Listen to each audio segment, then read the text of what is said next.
Hi guys, I'm back. If you're new to my channel, my name is Sanarina. Click that subscribe button so you're always updated on my latest video.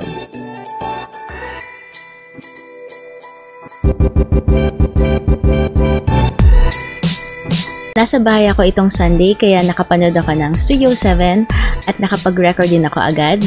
Kaso nga lang next week, magre-rely na naman ako sa replay ng full episode ng Studio 7.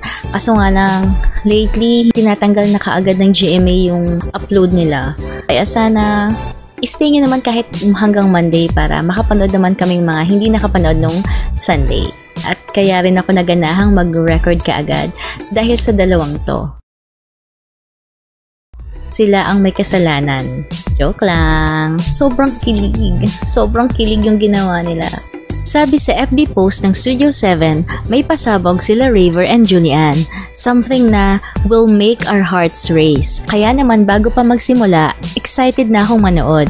So, when I was watching the performance na, and I saw na magduduet sila, at nasa piano na naman si Julian, dun palang excited na ako. Sabi ko, okay, ito yung pasabog. Uulitin ulit nila ang ginawa nila in the past. Pero, ibang song lang. So, akala ko, yun na.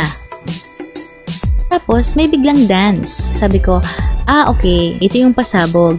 Duet na may interpretative dancing. May new elements silang dinagdag, kaya pasabog. Tapos, nangyari to. Unti-unti silang naglalapit. At may paupo sa piano. Yes. Unti-unting nag-raise ang aking heart. Lumalaki na ang mga mata ko. At sumisigaw na ako ng tahimik. Just imagine, I was watching the live stream on my own at kinikilig ako ng sobra. Yung kanina reenactment lang yon, pero yung first time ko nakita yung performance ay talagang sobrang kilig, sobrang hindi ko alam ang gagawin ko. Totoo ba tong nakikita ko? OMG!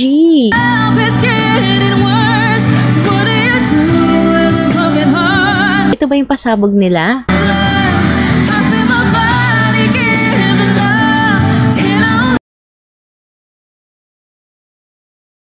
Successful ang pasabog nila. It was unexpected. I was definitely surprised. And I'm sure lahat ng mga nanood ay talagang nabigla. But in a good way. It was good. Good job kay Julian at saka kay Raver. Good job for committing to the performance. Just imagine kung pangit yung pagkakagawa nila. Siguro baka nilipat na natin sa ibang channel kasi half-baked, half-hearted yung pagkakagawa. Pero knowing Julian, talagang she will commit to the performance. And talagang nangyari nga. It was heart-racing. It was a successful performance. Kaya good job sa inyong dalawa. Kaya kung ang goal ninyo ay pakiligin kami mga nanonood, ay very successful ang ginawa ninyo. You succeeded big time with Flying Colors of the Rainbow. So, Julian and Raver sang Malibu Nights by Lani. Originally, it's a solo song. Ginawa nilang duet. Once again, Julian was on the piano. Actually, I was not surprised na ulitin nila ang duet nila na may piano thing kasi pumatok ng husto yung first ever duet nila when they sang Kung Di Rin Lang Ikaw and Mundo.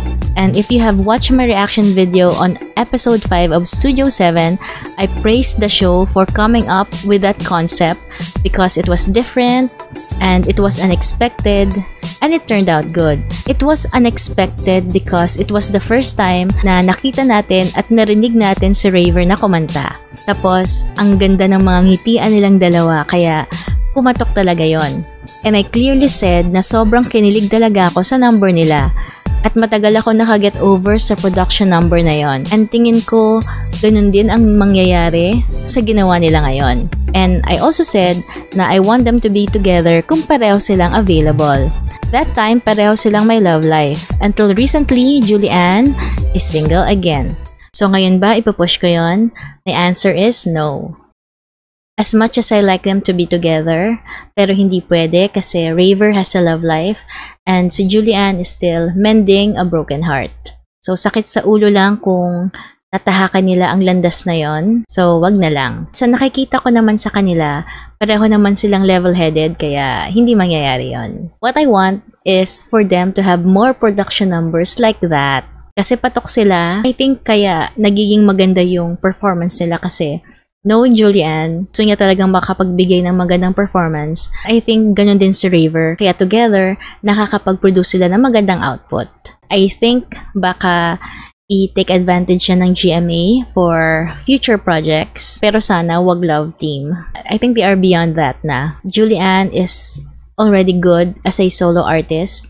I don't think she needs a partner para sumikat o para mas lalong umangat yung status niya kasi she's already good as it is. At may napatunayan na siya, especially sa singing. So I don't think na bagay pa sa kanya yung love team. And speaking of napatunayan na, congratulations Julian for your double win at the 4th Wish Awards. Urban Song of the Year ang Down For Me. At nakuha niya yung Bronze Wishclusive Elite Circle Award sa cover niya ng kantang Your Song na original ng parokya ni Edgar. So far, meron na itong 16 million views sa YouTube.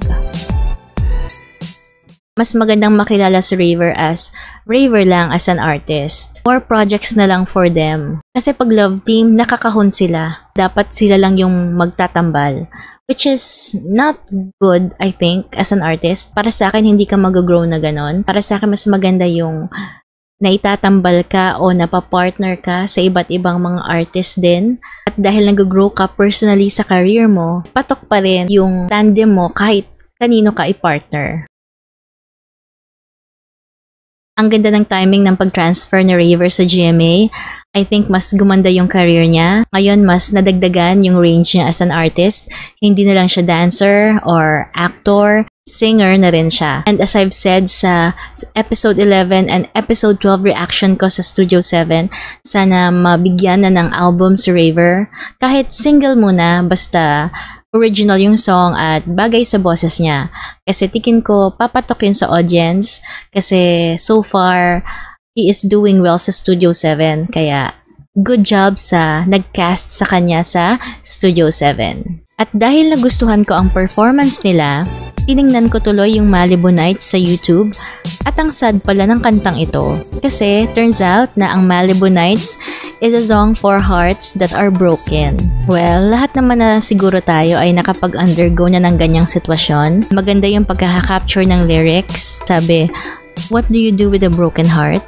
Once the light fades, everything is dark.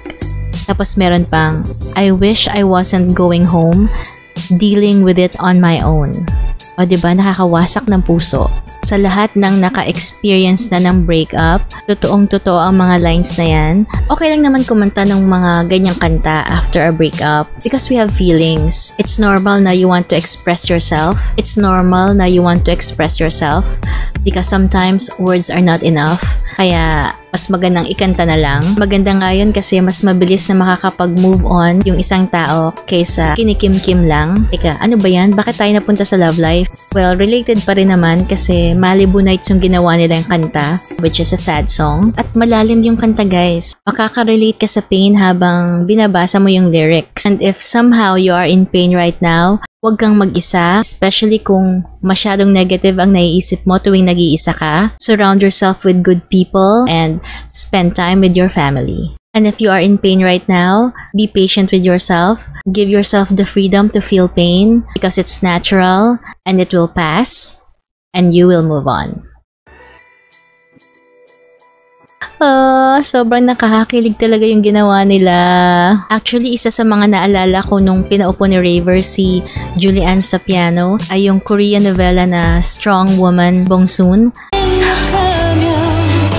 Ganun din yung ginawa nila pero nag-kiss sila. Kaya akala ko magkikiss sila. Hindi naman nila gagawin yun kasi may mga batang nanonood. Kakakilig lang talaga, guys. That's it for me, guys. Please share your thoughts sa comments area. I like replying to your opinions. Please wait dun sa iba ko pang reaction video sa Studio 7. Hindi ko pa tapos yung episode ng January 13. Hindi ko sure kung pagsasamahin ko na yung January 13 sa ngayon, January 20. But definitely you will know. So once again, I'm Anna Rina.